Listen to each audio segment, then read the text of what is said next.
જે લોકોએ application download કરેલી છે એમાં મેં 4 લેક્ચર જે છે ઓપન કરેલા છે. તમે એપ્લિકેશનની અંદર જોયા હશે કે સંહિતાના લેક્ચર છે કઈ રીતે કન્ડક્ટ થાય છે.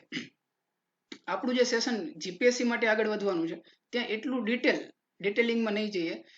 પેરેલલ બંને ચાલશે, સબ્જેક્ટ પણ ચાલશે અને સંહિતા પણ ચાલશે. ઓનલી સબ્જેક્ટ આપણે કરશું અને સંહિતાને છોડી દેશું તો પણ નથી થવાનું, અને ઓનલી સંહિતા કરશું અને સબ્જેક્ટ અથવા તો મટીરિયલ નહીં કરી તો પણ બીજા લોકો સાથે કોમ્પિટ કરવામાં પ્રોબ્લેમ થશે. શાલાક્યના ક્વેશ્ચન જે પૂછાતા હોય છે જનરલી 4 થી 5 ક્વેશ્ચન જે છે શાલાક્યના હોય છે. શાલાક્યના કોઈ ક્લાસિફિકેશન પૂછાતું હોય અથવા તો શાલાક્યમાંથી એમનું કોઈ લક્ષણ પૂછાતું હોય છે. તો આ પ્રકારના ક્વેશ્ચન કઈ રીતે પૂછાતા હોય છે, આ ફર્સ્ટ જે સેશન જે છે એમાં અત્યારે આપણે શુક્લગત અને કૃષ્ણગત વ્યાધિ જે છે એ જ જોઈશું. આગળના જે 3 લેક્ચર જે છે સુશ્રુત ઉત્તંત્રના અધ્યાય નંબર 1, 2 અને 3 જે ઓલરેડી એપ્લિકેશનની અંદર અપલોડેડ છે, જે લાઈવ લેક્ચર કન્ડક્ટ કરેલા છે, જે સ્ટુડન્ટ હશે એમને ખ્યાલ છે. બીજા લોકોને જો એ સીન કરવા છે તો એ એપ્લિકેશનની અંદર હું ઓપન કરી દઈશ. અત્યારે આપણે ફર્સ્ટ શુક્લગત વ્યાધિ જે છે એ સ્ટાર્ટ કરીએ. શુક્લગત વ્યાધિ એટલે જે લોકોને 5 થી 7 વર્ષ થઈ ગયા છે એમને પણ એટલું તો ખ્યાલ હશે. શુક્લગત મીન્સ જે નેત્ર છે એમનું જે શ્વેત ભાગ છે નેત્રનું એમને આપણે શુક્લ કહીએ છીએ. અને એમાં થતા જે વ્યાધિ છે, ક્યાં વ્યાધિ છે? શ્લોક નંબર 3. પ્રસ્તારી શુક્લ ક્ષતજ અધિમાંસજ સ્નાયુ અર્મ સંજ્ઞા ખલુ પંચરોગા. 5 પ્રકારના અર્મ સુષુપ્તિકા અર્જુન પિષ્ટક ચ જાલમ શિરાણમ પીડક યાશુ રોગઃ બલાસગ્રતિદેન સ અર્ધમ એકાદશ અક્ષણો ખલુ શુક્લ ભાગે. આ ટોટલ 11 રોગ જે છે નેત્રની અંદર થાય છે. અમને યાદ કઈ રીતે કરશું? જે લોકોને યાદ છે કે કોઈ પણ વ્યાધિનું નામ બોલીએ અને ખ્યાલ છે કે આ શુક્લગત વ્યાધિ છે તો એમને સૂત્રથી યાદ કરવાની જરૂર નથી. બટ જે લોકોને ભૂલાઈ ગયું છે તો એમને આ સૂત્રથી યાદ કરવા એ વ્યાધિ. અર્જુન ને પિષ્ટ અન્ન કે સાથ જલ પીકર બલ પ્રાપ્ત કર અસુર કા વધ કિયા.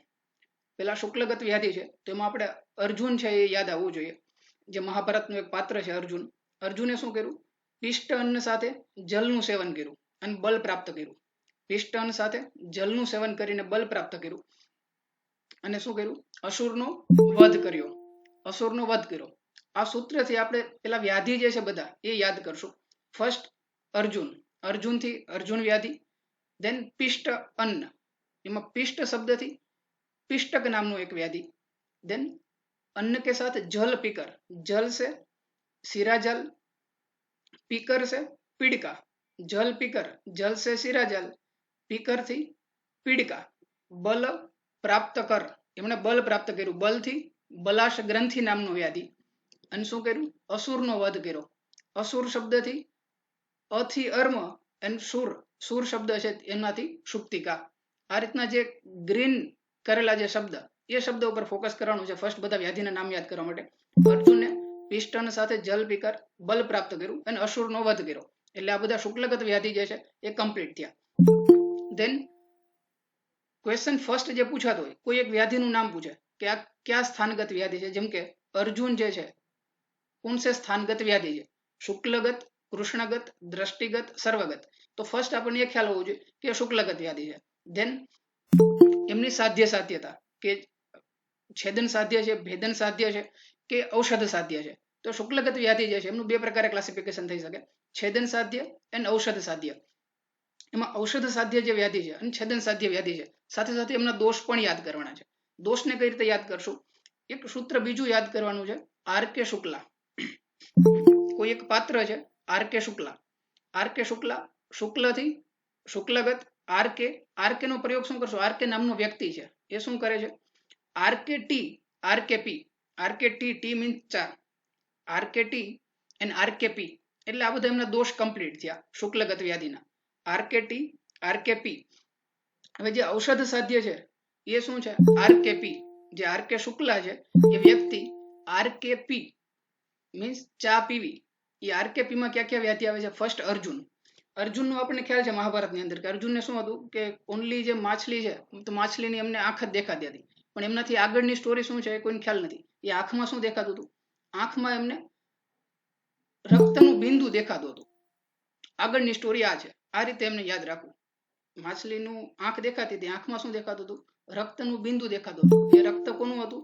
સસલાનું રક્ત હતું. સસ રુધિર, આગળ એમનું લક્ષણ આવશે. બટ અત્યારે આપણે રક્તનું બિંદુ દેખાતું હતું. એમનાથી આપણે શું યાદ રહ્યું કે અર્જુન જે છે એ કયા દોષજ વ્યાધિ છે? રક્તજ વ્યાધિ છે. આ આરકેટી અને આરકેપી નો અર્થ શું થાય? આર મીન્સ રક્તજ, કે ફોર કફજ, ટી ફોર ત્રિદોષજ મીન્સ સન્નિપાતજ, એન્ડ આરકેપી, આર ફોર રક્તજ, કે ફોર કફજ એન્ડ પી ફોર પિત્તજ. એટલે આ એમના દોષ છે. અર્જુનથી આપણને યાદ રહી ગયું કે એમને આંખની અંદર રક્ત બિંદુ દેખાતું હતું, એટલે રક્તજ વ્યાધિ છે. દેન પિષ્ટક વ્યાધિ. પિષ્ટક વ્યાધિ, પિષ્ટન આપણને ખ્યાલ છે, પણ કેનું પિષ્ટન? ચાવલની પિષ્ટી. ચાવલ જે છે કેવા વર્ણના હોય? શ્વેત વર્ણના હોય. ચાવલ શ્વેત વર્ણના હોય. ચાવલની પિષ્ટી છે, ચાવલ શ્વેત વર્ણનો, શ્વેત વર્ણ છે તો એમનો દોષ શું હશે? શ્વેત વર્ણ છે તો એમનો દોષ કફ દોષ હશે. તો પિષ્ટક જે છે, નામ જેવું આવે પિષ્ટક, તો એમાં વિચારવું ના પડવું જોઈએ. પિષ્ટક, પિષ્ટી કેની પિષ્ટી છે? ચાવલની પિષ્ટી. ચાવલ શ્વેત વર્ણના તો એ કફ જ દોષ. દેન બલાશ ગ્રંથિ. બલાશ ગ્રંથિ તો ક્લિયર છે, કફનો જ એક પર્યાય બલાશ છે. ઘણા લોકોને ખ્યાલ હશે કે વેદોની અંદર, પુરાણની અંદર કે કફ માટે ઘણી જગ્યાએ બલાશ શબ્દનો પ્રયોગ કરેલ છે. ચરક સંહિતામાં પણ બલાશ જે શબ્દ છે. બલાશ એ કફનો જ એક પર્યાય છે, એટલે બલાશ ગ્રંથિમાં દોષ કયો હશે? કફ દોષ હશે. સુક્તિકા નામનો વ્યાધિ. સુક્તિકા જે વ્યાધિ છે, શંખ સુક્તિ આ બધું કઈ જગ્યાએ હોય? શંખ અને સુક્તિ બધું પાણીની અંદર હોય. શંખ સુક્તિ બધું કેમાં હોય? પાણીની અંદર હોય. પાણીની અંદર છે તો પિત્તજ. સુક્તિકા પાણીની અંદર છે, પિત્તજ. સુક્તિકાથી ડાયરેક્ટ પિત્તજ, પિત્ત દોષ યાદ આવવો જોઈએ. આ રીતના આરકેપી નામના વ્યાધિ જેટલા છે, આરકેપી એ બધા કેવા છે? ઔષધથી સાધ્ય છે, ઔષધ સાધ્ય વ્યાધિ છે. એ છોડીને બીજા જે વ્યાધિ છે, શુક્લગત વ્યાધિ, જે છેદન સાધ્ય વ્યાધિ છે, એમાં શું આવે છે? આરકે ટી. ટી મીન્સ ચા. આરકે ચા પીવાનું છે. એમાં જે વ્યાધિ છે, ટોટલ 3 વ્યાધિ છે, 5 પ્રકારના અર્મ છે, અને શિરાજાલ અને શિરાપીડિકા છે. જાલ કેની જાલ છે? આગળ એમનું લક્ષણ આવશે એટલે વધારે ક્લિયર થશે કે જાલ જે છે, શિરાઓની જાલ છે. શિરાઓ કેવા વર્ણની હોય? રક્ત વર્ણની હોય. શિરાઓની જાલ છે. શિરાજાલ જેવો વ્યાધિ છે, શિરાજાલ, શિરાઓની જાલ. શિરાની અંદર શું હોય? રક્ત હોય. તો એ રક્ત જ છે. લોહિત અર્મ, અર્મના જે 5 પ્રકાર છે એમાં ફર્સ્ટ લોહિત અર્મ છે. લોહિત વર્ણ છે ત્યાંથી જ ખ્યાલ આવી જાય કે એ રક્ત જ છે. શુક્લ અર્મ નામથી જ ખ્યાલ આવી જાય કે કફજ વ્યાધિ છે. દેન બીજા જે એમના 3 ભેદ છે અર્મના, પ્રસ્તારી, સ્નાયુ અને અધિમાંસ અર્મ, આ ત્રણેય સન્નિપાત જ છે. એને એક શિરા પીડકા નામનો વ્યાધિ. પીડકામાં યાદ રાખવાનું કે પીડકા ત્રિદોષ જ છે. એટલે આ સન્નિપાત જે વ્યાધિ છે એ રીતના જ યાદ કરી લેવાના કે પ્રસ્તારી અર્મ, સ્નાયુ અર્મ, અધિમાંસ અર્મ અને શિરા પીડકા એ કેવા છે? ત્રિદોષ જ વ્યાધિ છે. આગળ ફર્સ્ટ સાધ્ય સાધ્યતા પૂછાય એમની, છેદન સાધ્ય છે કે ઔષધ સાધ્ય? ક્વેશ્ચન એ રીતના પૂછાય. आचार्य सुश्रुत मतानुसार शुक्लगत निम्न में से कौन सा छेदन साध्य व्याधि नहीं है? तो एमांथी 3 व्याधि जे छे, शिराजाल छे, शिरापीड़का छे, अतिमांस अर्म, 3 ऑप्शन आ रीतना आपेला होय અને એક ચોથો વર્ષ પિષ્ટક રાખી દે અથવા બલાસ ગ્રંથિ રાખી દે, આ રીતનો કોઈ ઓપ્શન રાખી દે. તો ફર્સ્ટ આપણને એક ખ્યાલ હોવો જોઈએ કે છેદન સાધ્ય કેટલા છે અને ઔષધ સાધ્ય કેટલા છે. ધેન બીજો ક્વેશ્ચન કઈ રીતે પૂછાય કે આચાર્ય સુશ્રુત મતાનુસાर शुक्लगत सन्निपातज व्याधि निम्न में से कौन सा नहीं है? तो सन्निपातज व्याधि जे 4 આપેલા છે એમાંથી કોઈ 3 રાખેલા હોય અને ચોથો કોઈ એવો વ્યાધિ રાખી દે કે જે સન્નિપાત જ ન હોય, તો આપણને ખ્યાલ હોવો જોઈએ કે આ 4 સન્નિપાત જ છે, બાકીના વ્યાધિ જે છે તેમાં કયો દોષ પ્રધાનતા છે. ઓકે, જે લોકોને વિધાઉટ સૂત્ર યાદ રહી જાય છે એમને સૂત્ર યાદ કરવાની જરૂર નથી. ધેન આગળ 1 બાય 1 એમના લક્ષણ જોઈએ. ઘણી વખત શું થતું હોય, સલાહક્યમાંથી કોઈ પણ લક્ષણ રાખી દે અને એક સાઈડે વ્યાધિ રાખી દે અને સહી જોડ મિલાઈએ, જોડકું જોડવા માટે ક્વેશ્ચન પૂછાતા હોય. તો આ રીતના પણ ક્વેશ્ચન પૂછાતા હોય, એમના માટે એમના સ્પેસિફિક લક્ષણ જે આપેલા છે એ આપણને યાદ હોવા જોઈએ.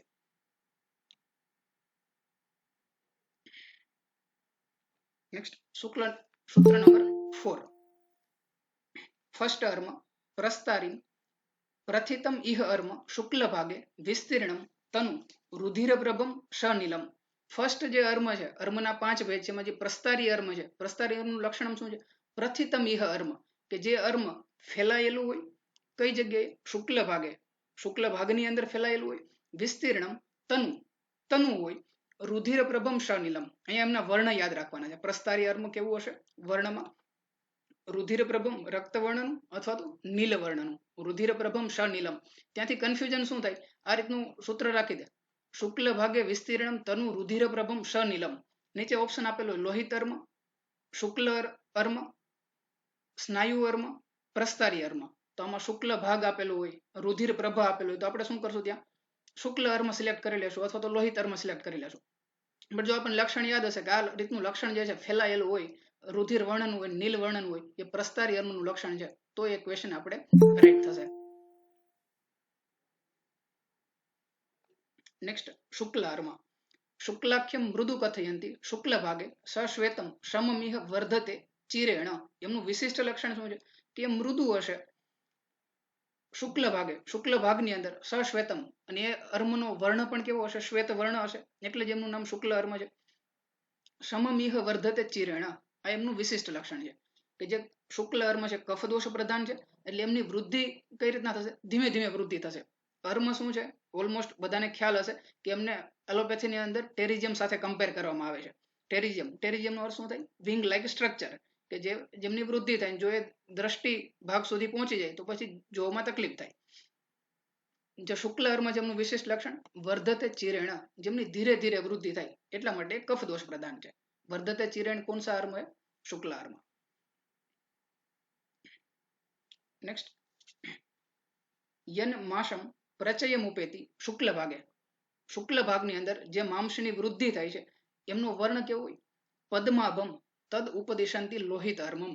લોહિત અર્મનું લક્ષણ છે કેમના સમાન આકૃતિ, પદ્માભમ. પદ્માભમ લક્ષણ ત્યાં યાદ કરવાનું છે. કમળ સમાન રચના, કમળ સમાન વર્ણ, એ કયા અર્મનું લક્ષણ છે, લોહિત અર્મનું લક્ષણ છે.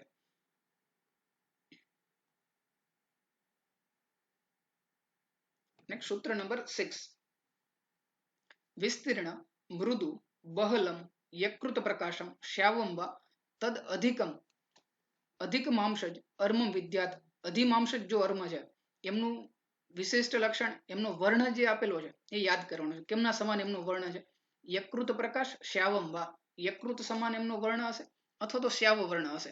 અધિમાંસજ અર્મ. યકૃત પ્રકાશ વર્ણ कौन सा अर्म है, अधिमांसज अर्म. नील रुधिर प्रभ कौन सा अर्म है, प्रस्तारी अर्म.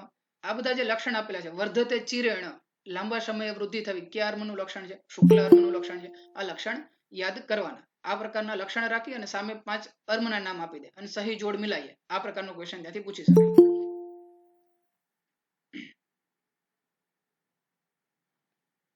નેક્સ્ટ શુક્લયત પિશિતમ ઉપેતી વૃદ્ધિ મેતત. શુક્લ ભાગની અંદર પિશિતમ ઉપેતી માંસની જે વૃદ્ધિ થાય છે એ વૃદ્ધિ કેવી હોય, સ્નાયુ અર્મ અભિપઠતી ખરમ પ્રપાંડુ. જો એ વૃદ્ધિ માંસની જે વૃદ્ધિ છે એ કેવી હોય, ખર હોય અને પાંડુ વર્ણની હોય. આ એમનું વિશિષ્ટ લક્ષણ છે શુક્લ અર્મ, સ્નાયુ અર્મનું. સ્નાયુની રચના શારીર સ્થાનમાં આપેલી છે કે શું છે, ખર પાક છે. શિરા જે છે એ મૃદુ પાક છે, સ્નાયુ છે એ ખર પાક છે. તો ખર પ્રપાંડુ એ કોનું લક્ષણ છે, સ્નાયુ અર્મનું લક્ષણ છે. ખર એન્ડ પાંડુ વર્ણનું.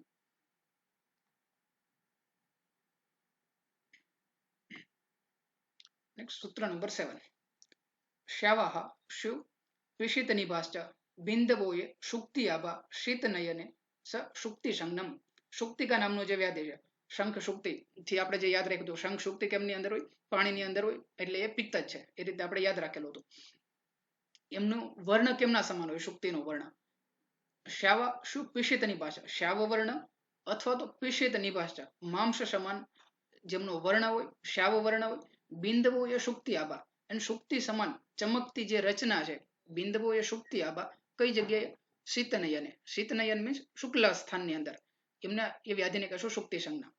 શુક્તિ જે છે એ બિંદુ કેના સમાન બિંદુ છે, નેત્રની અંદર, શ્યાવ વર્ણનું, પિષિત નિભા માંસ સમાન, એન કેમના સમાન આકૃતિ, શુક્તિ સમાન આકૃતિ, ચમકતું હોય, એમને કહેશું શુક્તિ વ્યાધિ.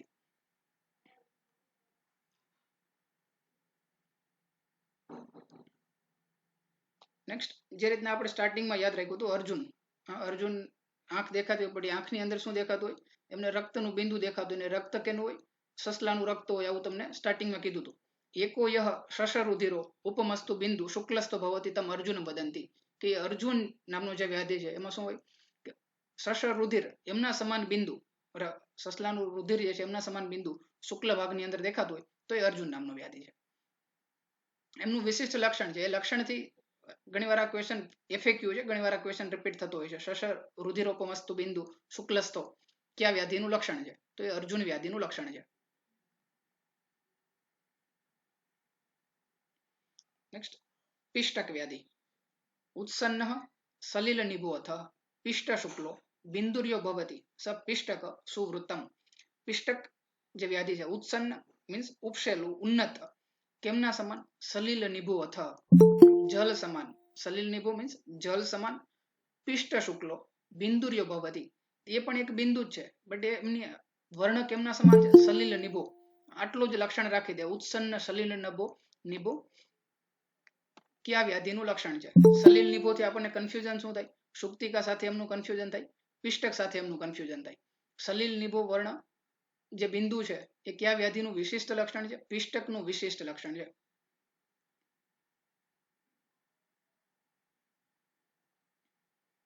નેક્સ્ટ, ઝાલાભ કઠિન શિરો મહાન સરક્ત સંતાન સ્મૃત ઇહ ઝાલ સંગીતસ્તુ. સિરાઝાલ નામનો જે વ્યાધિ છે, ઝાલાભ, એમની રચના જ કેમના સમાન હશે? ઝાલાભ, ઝાલ હશે. કેમની ઝાલ હશે? કઠિન શિરા, કઠિન શિરાઓ મળેલી હશે. એ શિરાઓ કેવી હશે? મહાન, મોટી મોટી કઠિન શિરાઓ મળેલી હશે. એમનું ઝાડ હશે. એ કેવા વર્ણનું હશે? ઝુમખું જે હશે શિરાઓનું, સરક્તમ, રક્ત વર્ણનું. કેમ કે શિરા છે તો એમની અંદર રક્ત હશે. અને શિરા કેવી છે? કઠિન અને મહાન શિરા છે.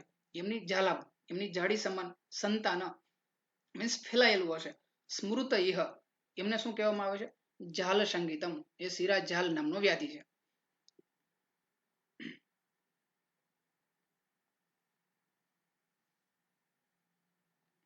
નેક્સ્ટ, સૂત્ર નંબર 9. શુક્લસ્થા શીતપીડકઃ શિરાવૃત્તા યાસ્ત્યા વિદ્યાત અસિત સમીપજા શિરાયામ શિરાજા. ફર્સ્ટ, શુક્લસ્થા મીન્સ શુક્લ સ્થાનની અંદર, શીત પીડકા, શીત વર્ણની પીડકા, શિરાવૃત્તમ, અને પીડકા કેમનાથી આવૃત હશે? શિરાઓથી આવૃત પીડકાઓ. યાસ્તા વિદ્યાત અશિત સમીપજમ.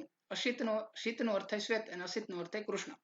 કે અશિત, કૃષ્ણ જે સ્થાન છે, કૃષ્ણ ભાગ છે, એમનાથી નજીક અને શુક્લ ભાગ છે એમની અંદર એક પીડકા ઉત્પન્ન થાય, અને એ પીડકા જે છે શિરાઓથી આવૃત હોય, તો એમને એ વ્યાધિને કહેશું શિરા પીડિકા. શિરા પીડિકાનું લક્ષણ કે એક પીડકા છે અને શિરાઓથી આવૃત છે, તો એમને કહેશું શિરા પીડિકા.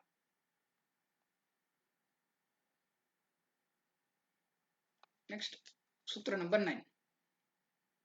કાશ્યાવો ભવતી શીતે અંબુ બિંદુ તુલ્યમ સગ્નેયો મૃદુ અરુજો બલાશકાખ્યમ. જે બલાશ ગ્રંથિ નામનો વ્યાધિ છે, બલાશ ગ્રંથિ નામના વ્યાધિમાં કેવો વર્ણ હશે? ફર્સ્ટ એમનો વર્ણ યાદ કરવાનો છે. કાશ્યાભ, કાશ્ય વર્ણનું. ભવતી શીતે, શીત ભાગની અંદર.